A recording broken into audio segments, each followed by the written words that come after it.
Speaking of basketball, we got Doug Harris, a filmmaker, on set. Just came out with his latest project. I saw it last night, Basketball Guru, and it's the story of the great Pete Newell, a man who was ahead of his time. You could say maybe even on a larger scale, probably a Bill Walsh type of basketball. Would it be safe to say that? Oh, absolutely. Absolutely. In fact, Pete Newell hired Bill Walsh when he got his first coaching job at the University of California. There you go. A lot of people don't know that. I could be practicing at the other end of the gym, and I knew that Pete was coming in the gym because I could feel the cold air that came in.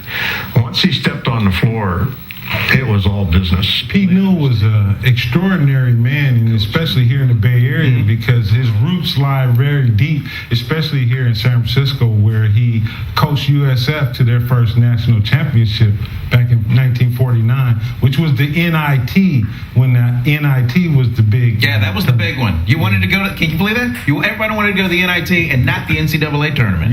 Yeah. And then of course, the legendary coach at Cal, and it goes further. He was an assistant baseball coach at Cal when they won the 1957 College World Series.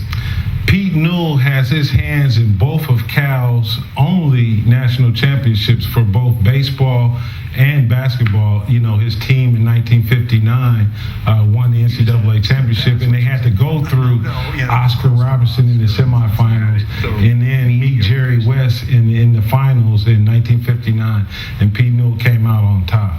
Pete Newell is the first coach to win the coveted Triple Crown in basketball, and that's the NIT, the NCAA, and the Olympic gold medal.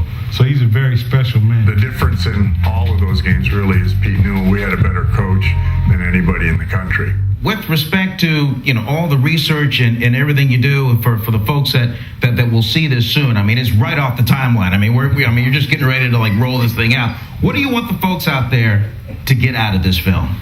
Well, the main thing that I'd like for the viewers to take after they watch a film like Basketball Guru is to really get an understanding about the history of the game and a lot of the great people that not only the players, but not only the coaches, but not only the executives, but all of these people that we know about.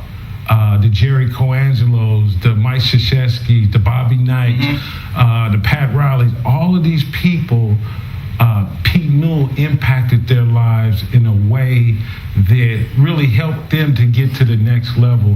He was such a reservoir of information for me. And when he spoke, I listened, because there was something that I was going to learn from that time and that conversation together. Well, the guy was just an absolute giant. Folks out there, you have to see this film, Basketball Guru, the story of the great Pete Newell, and I appreciate all the hours and days where you're all red-eyed in the editing room putting this nice piece together. Thanks so much for coming in, man. Oh, it's my pleasure. All right, that's Doug Harris, filmmaker extraordinaire. We're going to get out of here and continue with more Game Day.